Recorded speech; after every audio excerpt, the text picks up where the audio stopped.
Hi, everyone. I'm Adam Smolinski, and I lead the user experience research team.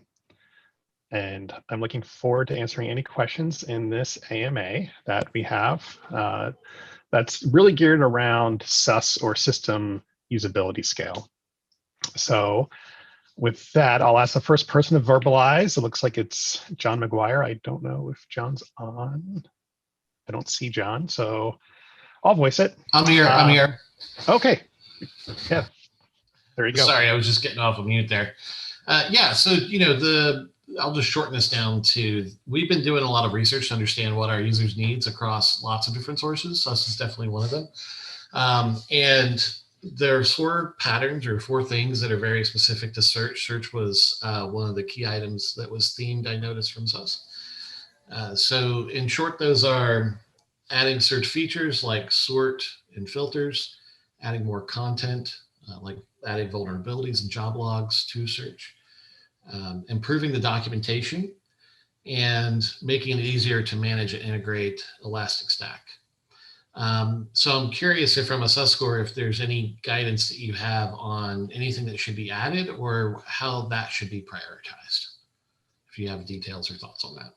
Yeah, thank you. So I first want to say thank you for documenting your question fairly ahead of time, because that allowed me to look into our existing data a little bit to give you a more thoughtful answer. So thank you for that, John. We have a pretty big spreadsheet. I think that we did link to it in the context area there.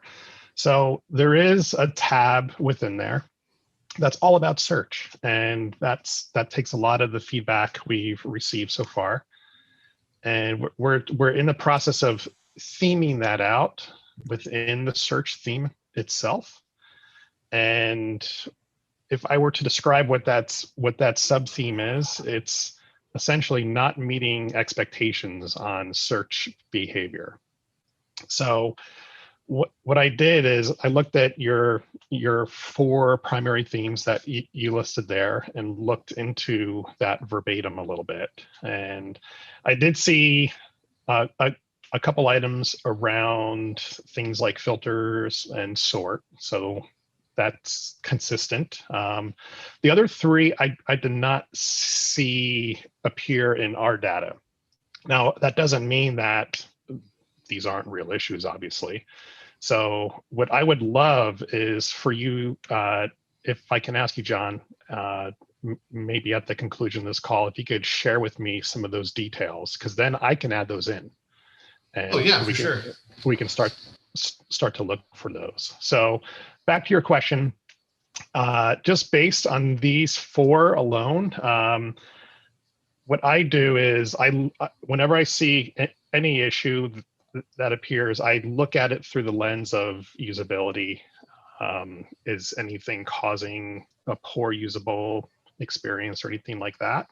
And then I look at the data that we have already that we've linked to. And this first one stands out to me as something that probably a priority from this list. And when I look at these other three, these are pretty detailed to me. So I think that it comes back to understanding what our users' expectations are around search. And there's research that my team can help that, or can help with that. So we really start to document what that is. And I'm expecting things like these last three to possibly show up in that research. So, okay, cool. Great. Yeah. Thank you. Yeah. Yeah, and just to add a general thought, I would also suggest going after areas that cross into other themes. So for example, because we also have navigation and discoverability as a theme, search kind of sometimes goes hand in hand with that. Like if it's difficult to find things, but it's also difficult to search for things, it can be kind of a compounded issue. So there might be some areas that we can improve search that also helps with findability. And then also things that are impacting the other areas around performance and reliability. Like as you go to search, we often hear search is slow, or Yeah. I'm running into errors, things like that. So areas that are commonly, you commonly need to search for something, but you might be running into things that are blocking you from finding that information, I would suggest that as well. Do we use a double method of classification? Like, do we actually take feedback and understand how it can be classified in two different areas or themed in two different areas? So by double classification, could you share a bit more about what you mean there? Well, like for example, if somebody, let's say you have a theme for performance and you have a theme for search, and the feedback is that search is slow, it could be in both. Yeah, so that's definitely an interesting one. When I go through the original list of verbatims that come in from the survey, that's oftentimes what I'm seeing. And basically, I choose the one where it's kind of like the main aspect of that comment, the core problem with the comment. I'll allocate it to search, but there are definitely areas that overlap. And I've also seen that with stages, it overlaps. Maybe it's talking about labels, but that could also go to pre and plan. So you can kind of look closer for certain features, because we also break out the feature, the product area that it affects, and things like that. So there are different ways to filter through the usability issues list. But yeah, sometimes you might need to do a little key search or something like that to make sure you're catching all of them. Sure, sounds good. Thank you. Thank you for that extra bonus question. Great. Next question from Farnoosh. She may not be here, and I don't see her name on the list, so that's okay. So, I'm here. You are I'm here. All right. I made it. Hello, everyone. Yeah, so I kind of just having come, out of the experience recently of working with UX to try and rally us, wanted to get some live feedback, if possible, on what our next iteration around rallying around our themes will can look like for Q2. So if this is almost like a quick poll, y'all are welcome to speak to it or kind of jump into the agenda and put in your vote or your thoughts. But option one is we could continue to rally around sus themes the way that we did this quarter for Q1. I thought the positives about that were, even though it was not a perfectly clear process this time, it was the first time we were doing it, we got y'all interested, excited, informed, and we got your input on what we should focus on, which was an extra added bonus layer on top of already having looked at the data and knowing what our two core areas needed to be right now for sus improvement. The second option would be like, hey, you know what, this is great. Voting is a great idea, across UX engineering and products, since it's a collaborative effort, but why don't we just look at the data? If the data is telling us, users need X and Y, why not have prod ops and UX, put their hats on together and just kind of tell us what our areas of focus need to be. Neither is really right or wrong. One is just giving the teams more of an opportunity, like we did this quarter, to put in their 2.5 cents, as I like to say. The other one, we're just really more strictly data driven, and we give y'all a little of your time back. We know you're busy.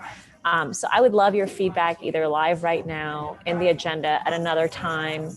You know where to find me. Just wanted to put it out there. Thank you, Farnoosh. I did have one question, and it's to C. So the question I have, and this is probably applicable to this quarter as well. So if a team chooses theme A out of theme A or theme B, what happens with theme B in future quarters? Because I think that's applicable to either option. Yeah, I think that's a fair question. So I would go back to, in a case like that. So this quarter we went with both. Yeah. We're like, let's split it up and let's see where we land. I would go back to the data, right? I think if we have two top themes and we focus on one, say in Q2, and as we're looking at the data, we're reassessing, there's going to be two themes again that rise to the surface. Either theme B is going to be at the top again and is going to resurface and we're going to have to reconsider it, or somehow, sometimes magically things happen, it might slip to number 4 and two new themes that are really strong might surface for the following quarter. So if I'm understanding your question correctly, my thought would be we should just keep it really focused every quarter on what are the top themes, regardless of what we voted on, that are still coming in the most negative, so to speak, that we need to look at. Okay, thank you. Anybody have any thoughts? You can just vote if you want, or put any questions or concerns within the agenda. That would help out Farnoosh for sure as we look into future quarters on how we choose which theme or themes to go after.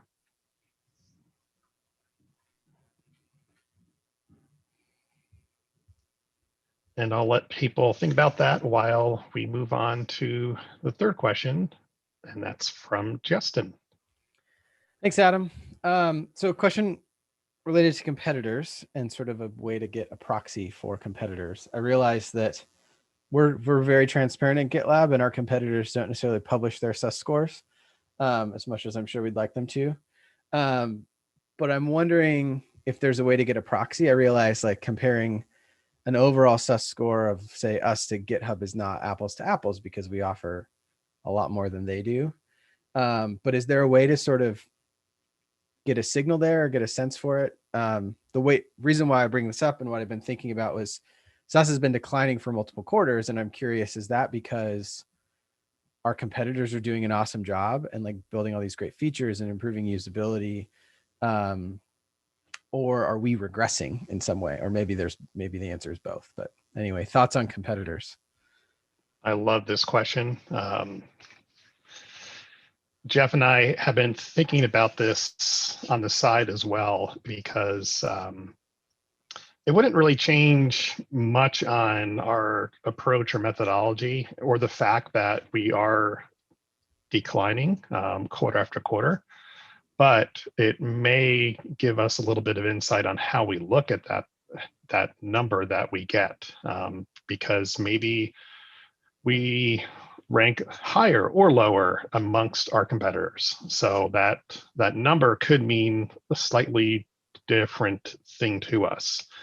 So like I said, Jeff and I did talk a little bit about some possible different ways to do this. And I'll hand it over to Jeff, if that's okay, to share some of those approaches that we talked about at a very high level, of course. Sure. Yeah, this is a really good question because, I mean, one of the main reasons is how we judge success is based on a proprietary scale that we're taking from a guy named Jeff Soro, who runs an organization called Measuring You, who's one of the biggest proponents of sus out in the world. So him saying that 68 is sort of the threshold for a good score, and these letter grades that he's applied at various points in the scale, that is all derived from this set of measurements he claims to have from, I think it's 10,000 different companies. We don't know anything about that data set. We don't know what those companies are. We don't know the collection method. We don't know when it was collected. So we're taking a lot of it on faith. And so to Adam's point, you know, we compare ourselves against a subset of the overall market of technology companies, if you will. We don't necessarily care how we stack up against Snapchat or how we stack up against CompuServe in 1992, because we don't know anything about any of this stuff in terms of where that data is coming from. And so for us in our situation, what is a good score and what is the threshold? We don't know. And so, yeah, we have been talking about how might we better understand sus scores for people that we do believe we can compete with directly. The good news is, from sort of a methodological standpoint, this is really easy. You just go out and run sus, surveys for your competitors. You ask them the same 10 questions that we ask our own users. Actually going and doing that, there's a few hurdles we have to get around in order to do that in a way that's valid. It has to be blind from our perspective. We can't be GitLab asking about a competitor, because just having our name attached to that presents potentially some bias. It also presents some sort of potentially ethical aspects of it, of we don't want that necessarily known. And so we need to be able to figure out a way to execute that where we can do it independently. Now, there's a lot of ways to do that using third-party vendors, using services that allow us to not publish an affiliation. So there's ways around that, but it adds an extra hurdle, a little bit of extra work than, if we were just doing it as we do every quarter with our own survey. But yeah, I think this is definitely something worth doing. And then your other question of, is it going down because our actual objective usability is decreasing in some way or due to something else? And of course, we can't truly know this with certainty. So everything I'm about to say is kind of my own opinion. I think it's the latter, and I think it really has to do with a few things. I think we're getting better methodologically in getting sus. So this metric is probably more valid than it was in the past. That's due to sample size. That's due to who we're sampling, how we're sampling them. It's just more robust. And so I think I have more faith in these numbers than I do maybe the numbers from a year ago or more. And then I think just generally, I mean, if you look at like our business, we're attracting more people, a larger range of people. I think expectations of the people who were our customers 2 years ago or more versus the expectations of people who are customers today are different. And so I think you're seeing that in some ways reflected. So yeah, again, like these measurements, they don't exist in a vacuum. And so we need to be mindful of that.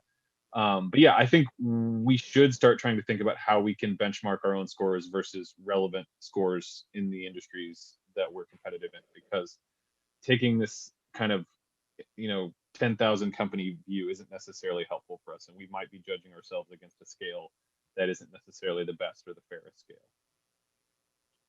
That's awesome. I learned a ton. Thank you, Jeff.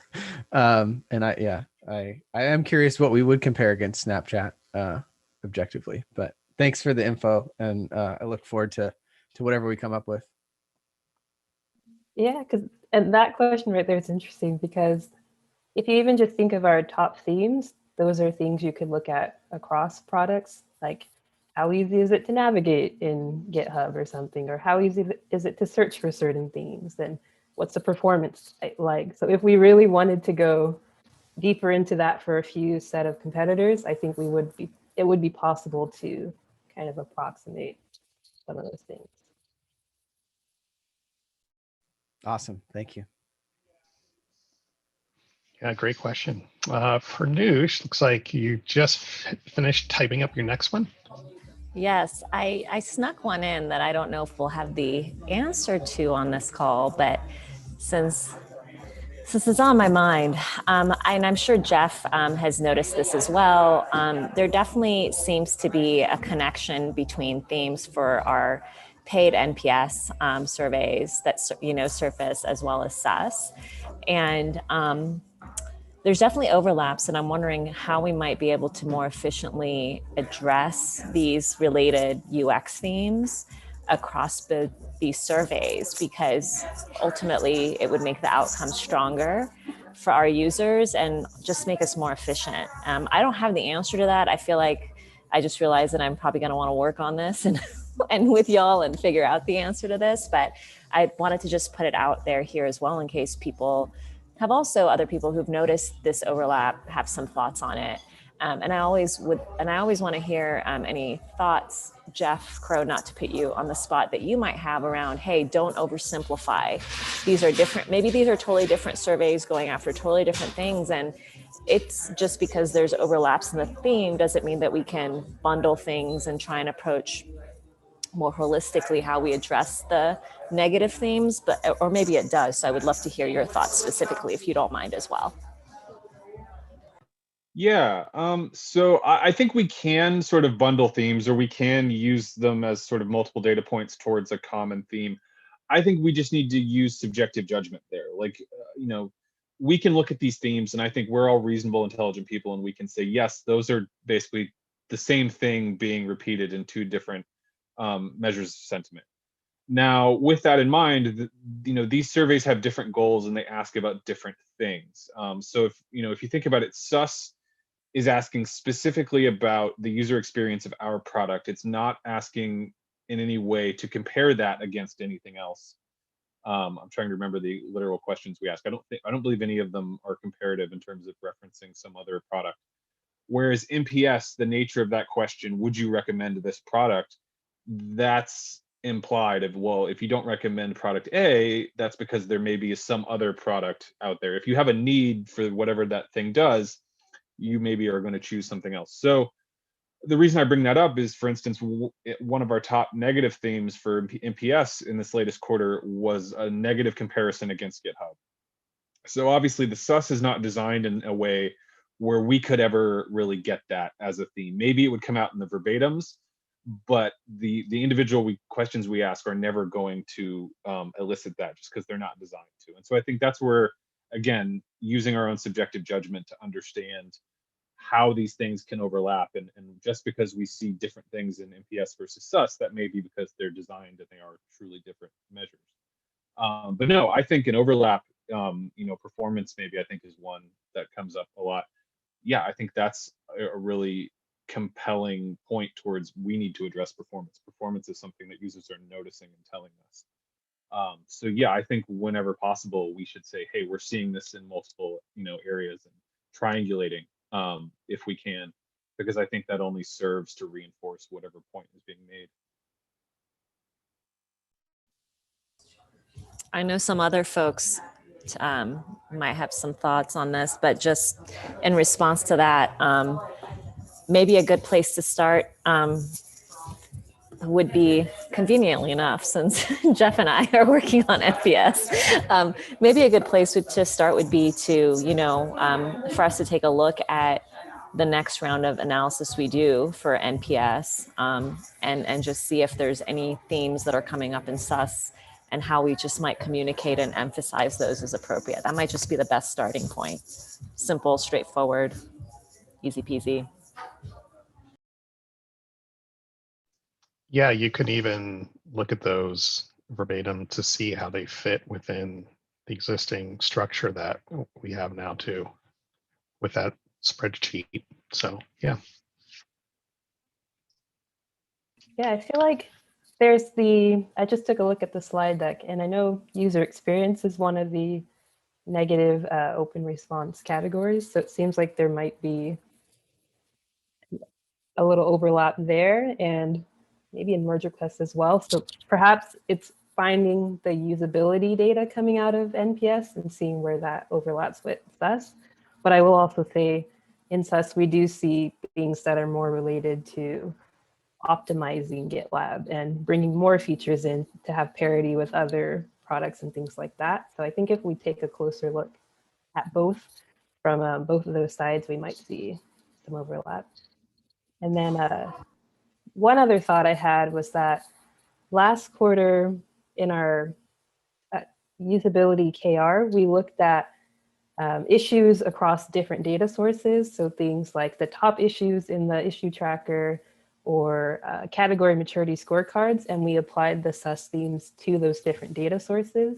And we were still seeing certain things come up in large numbers. So it might be a similar thing here with NPS.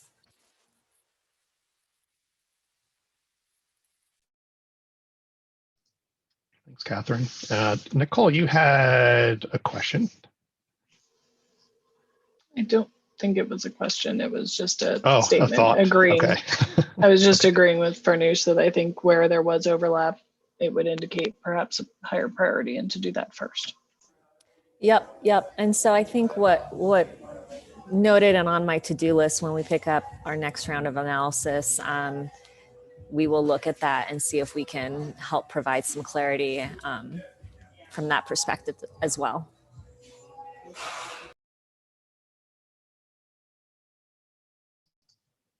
Great. And Tao, so I believe you probably might have the last question as of now, at least. Yeah, so I was starting to type this question, and then Catherine kind of answered part of it. Is outside of surveys, NPS and SUS surveys we send out, are we doing analysis of the issues we have? And my question is specific to the recurring themes for support tickets. Do we analyze those? I don't even know if they're being labeled in a way where you can analyze the themes in those tickets? I'm happy to take this. Sure. So I've looked at this data, not exhaustively, but yeah, to your point, they're not labeled to make such analysis straightforward. Unfortunately, the labels aren't rich enough to really be able to classify them to the same degree that we're doing with the open ends from these surveys. That's not to say that we couldn't use some sort of language processing to try to understand the primary sentiment of a ticket, or pull out, key phrases and try to identify, okay, this ticket is predominantly about this area of the product or such. As far as I know, that's not been done, and I don't know exactly how we might do that. But that is one thought I have, at least to get high level concepts or high level aspects of sentiment out of tickets, and then try to sum those up. I think that could be possible in theory. But as far as I know, there's no current efforts underway to do that. Okay, it's good to know. Thank you.